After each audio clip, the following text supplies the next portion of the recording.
বাংলাদেশ জাতীয়তাবাদী দল এবং বাংলাদেশ জামায়াতে ইসলামের সম্মানিত সংসদ সদস্যবৃন্দ, উপস্থিত বাংলাদেশ জাতীয়তাবাদী দলের যশোর এবং খুলনা বিভাগের বিভিন্ন নেতৃবৃন্দ, উপস্থিত যশোর জেলার সমাজের বিভিন্ন অংশের সম্মানিত ব্যক্তিবর্গ, উপস্থিত আমার দলের প্রিয় নেতাকর্মী এবং অবশ্যই উপস্থিত যশোর মেডিকেল কলেজের প্রিয় স্টুডেন্টবৃন্দ, আসসালামু আলাইকুম। আজকে আমরা এখানে সকলে একটি কাজ করলাম, যে কাজটি সম্পন্ন হলে ইনশাআল্লাহ মানুষ উপকৃত হবে। অর্থাৎ আমরা আজকে এখানে বহুদিনের যে প্রত্যাশা যাওয়া লাগবে, আবার বেরোবো হসপিটাল, এই হসপিটালের কাজটি আমরা উদ্বোধন করলাম। আপনাদের পেছনে যারা সামনে বসে আছেন, আপনাদের পেছনে মেডিকেল কলেজ, এই মেডিকেল কলেজটি আমাদের বক্তব্য শুনেছেন। এই মেডিকেল কলেজটি 2006 সালে মরহুমা বেগম খালেদা জিয়া, মরহুম শহীদুল ইসলাম, উনি একটি জনসভায় কথা তুলেছেন। সাথে সাথে মরহুমা বেগম খালেদা জিয়া উনি সেটি অ্যাপ্রুভ করেছেন এবং কাজটি শুরু করেছেন। গত 20 বছর হাসপাতালের যে প্রয়োজন ছিল, এলাকার মানুষের চিকিৎসা সুবিধার জন্য যে হাসপাতালের দরকার ছিল, তখন 20 বছর সেই কাজটি হয়নি। আজকে 20 বছর পরে দেশনেত্রী বেগম খালেদা জিয়া যেই কাজটি শুরু করেছেন, ওনার দল বাংলাদেশ জাতীয়তাবাদী দল নির্বাচন বাংলাদেশের মানুষের সমর্থনে সরকার গঠনের পরে বেগম খালেদা জিয়ার অসামান্য কাজ আবার শুরু করে। এটি 500 বেডের হসপিটাল হবে ইনশাআল্লাহ। এর মধ্যে আমাদের উপস্থিত বাংলাদেশের জনসংখ্যা প্রায় 20 কোটি। এখানে বিশেষ করে যারা স্টুডেন্ট আছেন বা যারা রাস্তায় ব্যক্তিগত আপনাদের সঠিক ধারণা চিকিৎসা সারা বিশ্বে 30% ব্যয় করবে। সেজন্য আমরা নির্বাচন আগে আলোচনাতে সিদ্ধান্ত নিয়েছি যে আমরা চিকিৎসা সুবিধা যেরকম দেশের মানুষের জন্য গড়ে তুলব, একই সাথে আমাদের আর্থিক অবস্থা আমরা নিয়েছি, যেদিকে আমরা বর্তমানে চেষ্টা করব সেটি হচ্ছে প্রিভেনশন। আমি যদি প্রথমে দেশের মানুষকে অসুস্থ হওয়া থেকে দূরে রাখতে পারি, তাহলে যারা অসুস্থ হবে সে মানুষগুলো যখন হাসপাতালে আসবে, স্বাভাবিকভাবে তার বিভিন্ন চিকিৎসা পাবে, তার জন্য সরকার থেকে বেতন দেওয়া সম্ভব হবে। এই যে প্রকৃতির কতটা প্রিভেনশন, এটি এখন ইউরোপে, আমরা জানি ইউরোপের অধিকাংশ দেশ, কয়েকটি দেশের অধিকাংশ দেশ, কিন্তু সেই দেশগুলো সুশীল থাকতে তাদের দেশে মানুষকে চিকিৎসা সুবিধা দেওয়ার জন্য, এবং সেজন্য তারা এই সিস্টেমকে এখন গড়ে তোলার চেষ্টা করবে। এবং হিসাব করে দেখা গিয়েছে অর্থনৈতিকভাবে যে আমরা যদি প্রিভেনশনের পিছনে আমরা রিসোর্স ব্যয় করি, অর্থ ব্যয় করি, তাহলে তুলনামূলকভাবে রাষ্ট্রের খরচ কম হয়। কারণ প্রিভেনশন বিষয়ে সংক্ষেপে আমি আপনাদের সঙ্গে বলছি। প্রিভেনশন আমরা স্বাস্থ্য মন্ত্রণালয়ের মাধ্যমে সারা দেশে 1 লক্ষ স্বাস্থ্য কর্মী আমরা নিয়োগ করতে চাই। এই স্বাস্থ্য কর্মীদের শতকরা 80% নারী হবে। স্বাস্থ্য কর্মী তাদেরকে আমরা ব্যক্তিগত ট্রেনিং তাদেরকে দেওয়া হবে, এবং তারা সারা বাংলাদেশে গ্রামে গঞ্জে শহরে সব জায়গায় ছড়িয়ে যাবে।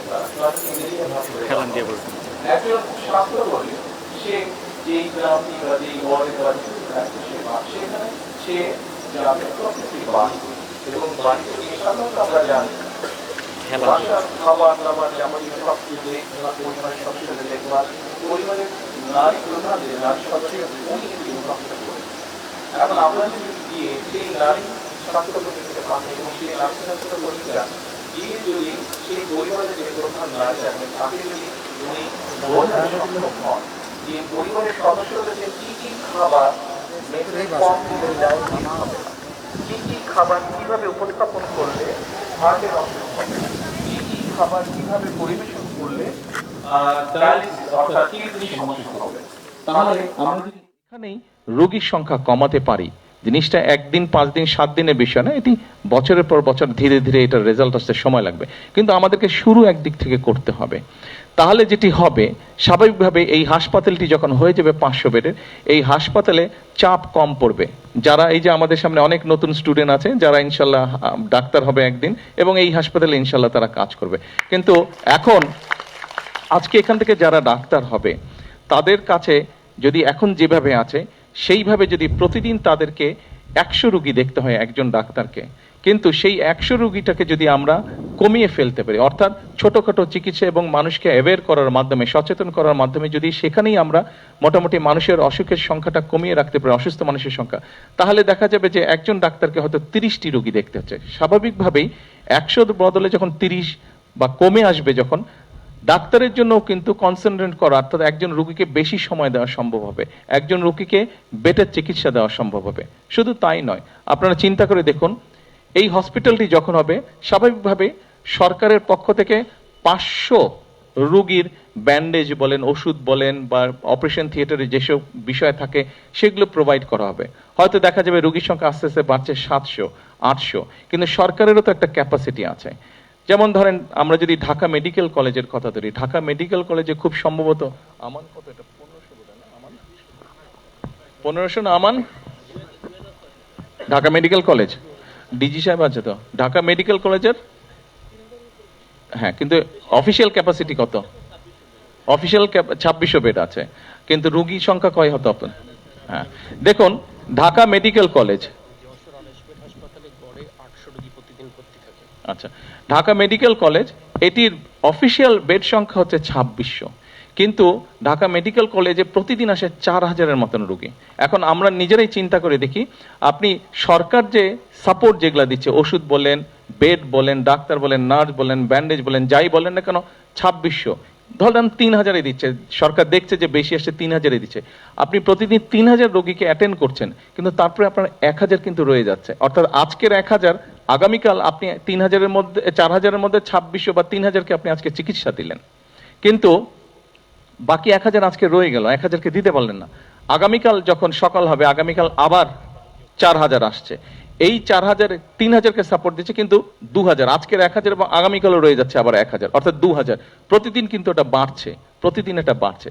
সেজন্যই আমরা সিদ্ধান্ত গ্রহণ করেছি যে আমরা প্রিভেনশনটার উপরে জোর দিব, আমরা মানুষকে সচেতন করার চেষ্টা করব, যাতে যেগুলা বড় বড় অসুখ বিসুখ আছে সেগুলো থেকে যাতে মানুষকে দূরে রাখা সম্ভব হয়।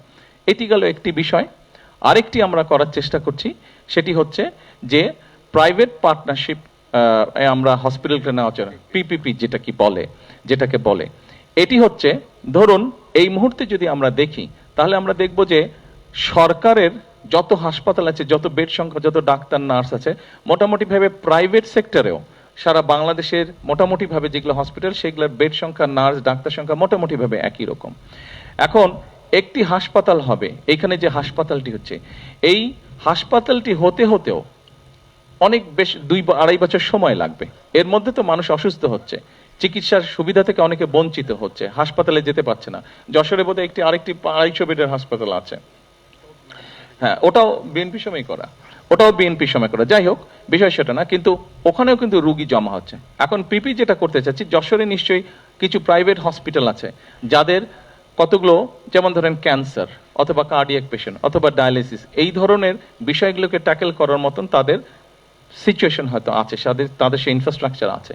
আমরা যেটা করতে চাচ্ছি, ধরেন 250 বেডের যে হসপিটালটা আছে, ওখানে ধরেন কার্ডিয়াক পেশেন্ট, হার্টের পেশেন্ট প্রতিদিন হয়তো, ডায়ালিসিস পেশেন্ট আমরা এটা উদাহরণ দিই, এটা দিতে ইজি, ডায়ালিসিস পেশেন্ট ধরেন প্রতিদিন 200 করে জমা হচ্ছে, কিন্তু ওখানে আমরা ধরছি এটা উদাহরণ হিসাবে, দোকানে ধরেন যে মেশিনটা আছে, সেই মেশিনের ক্যাপাসিটি হচ্ছে প্রতি মাসে 100 জনকে দেওয়ার, কিন্তু আপনার প্রতি মাসে 200 জন রোগী আসছে।